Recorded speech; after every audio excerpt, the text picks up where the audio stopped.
coming from Amsterdam, Netherlands. Is it permissible to teach at an institute that's ran by Ahlul Bidah?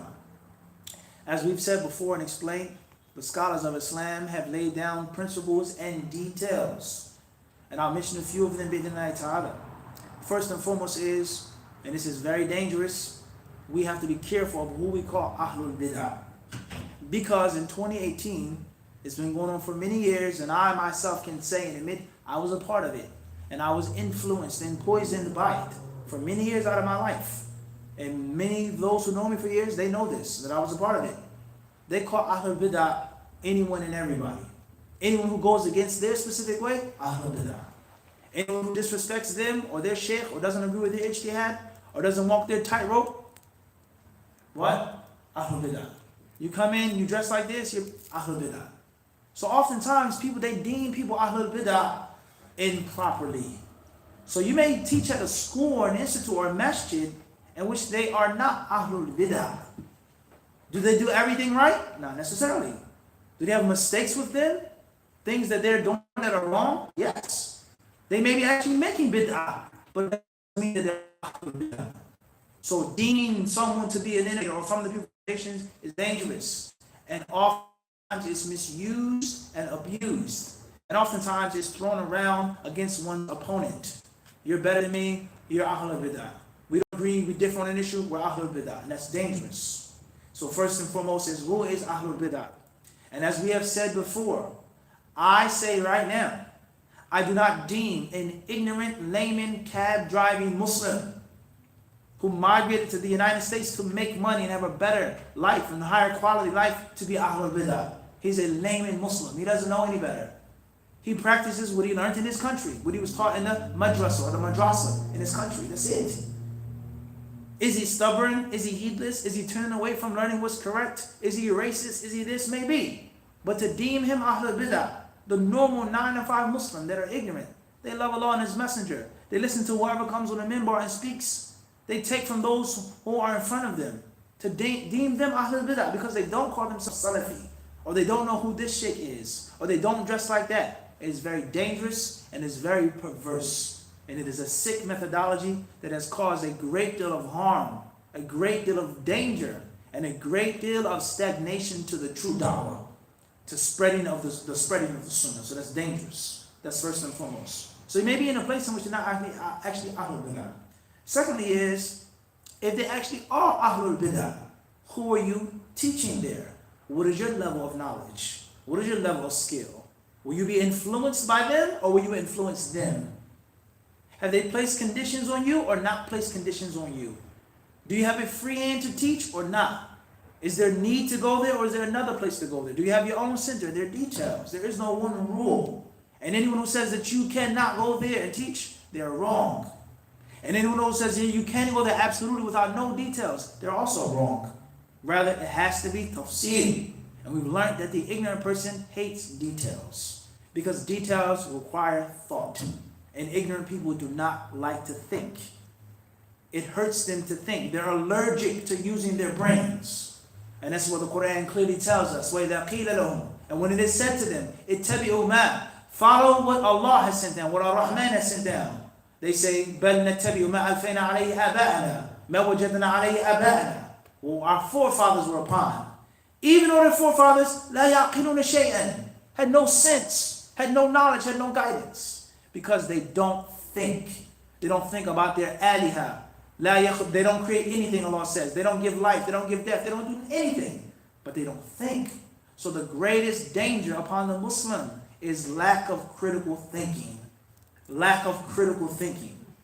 So you have to be mindful of this. Who are they? Where are they? What's your level? What's your status? Is there a need? What are you teaching? Sometimes yes, sometimes no. Give an absolute black and white answer? No, and we are against this. And we always say this on Hadith Disciple. There is no one specific answer on some of these issues. It has to be detailed. So therefore, it depends on who the person is teaching, what he's teaching, and what's the bid'ah of those people. Are they Sufis? Are they Shia? Are they this or that? It depends. It depends. If you want a specific tailor-made answer, inshallah ta'ala, you can email us and give the specifics of the situation, and we'll be in there. We'll give you the specific, detailed answer to the best of our limited knowledge. What's important is those who say that the Salaf didn't sit with Ahlul Bid'ah and they avoided Ahlul Bid'ah and they cut off Ahlul Bid'ah. As the Arabs, they say in a famous cliche, a famous proverb, they say, أَدْرَكْتَ شَيْئًا وَفَاتَتْكَ أَشْيَاءُ. They say, you've understood one thing and you've missed out on 10 other things. That's true. And that same Sufyan al-Thawri, Imam Ahmed, this one, that one, he is the same one who narrated from this Mubtadi, and this Shi'i, and this Qadari, and this Murji. And this person is in his book, as we have explained, in the Stop the Fitna Exterminating the Dung Beetle Conference. We read that briefly from Ibn Rajab's Kalam, what Imam Ahmed and who he used to narrate from, and Abu Dawood, what they said, what Ibn Khuzaymah said about innovators that they took from and studied with. So just if you affirm one thing, you also have to do what? Affirm the other. So there is no one black and white rule, and this is one of the most critical points of differences between us and between them. They say, what's wrong with Muhammad ibn Munir, not Mufti? What's wrong with Muhammad? Why can't we benefit from him? He studied overseas. He's this, he's that. Look at his videos. Look at him. He says, no, he sits with the Hizbis. He sits with Ahlul Bid'ah. The Salaf never ever what? Sat with Ahlul Bid'ah. So that's why we can't benefit from him. Tight, no problem. Can you affirm that these people at this master, this conference, are Ahlul Bid'ah? You take a flyer and you cross out someone's face with a red marker, or a sister has her face uncovered, or this sheikh from Egypt, or this person that they don't know about, he's automatically what? Ahlul Bid'ah. That's what they say. What are we doing in these masjids? What are we doing? Teaching? What are we doing? Bending over backwards? What books are being taught? What things are being discussed? What questions are being posed? None of these details are ever taken into consideration. So know this for sure. If we go to a masjid or a center or do a conference, we believe that it is permissible. And we believe that if there is harm there, the good clearly outweighs any harm that's there. And that the harm is madnuna, is thought and supposed. And the maslahah and the benefit is mutahaqqiqah, is verified. Know that they're going to benefit. And perhaps I may not be able to say something about someone who says something wrong. And these are all details mentioned by the people of knowledge. Okay? We don't take certainty away because of pre-assumption. They're going to do this and they're going to do that. Maybe. For sure, I'm going to speak, I'm going to give my lecture. How many people are going to benefit about me? How many questions are going to be asked? How much? Everyone understands? So these are details that the ulama of Islam have mentioned. In brief, brother or sister, if you can go to that institute of Ahlul Bid'ah and teach those people, or teach those children, even if it isn't directly, even if you're not directly telling them what they're doing wrong, but teach them good. And perhaps they will follow you and trust you and listen to you. Perhaps they'll ask you certain questions. They'll change their ways. If you can do that, if you have the knowledge for that and the personality for that, then I would advise you to do that.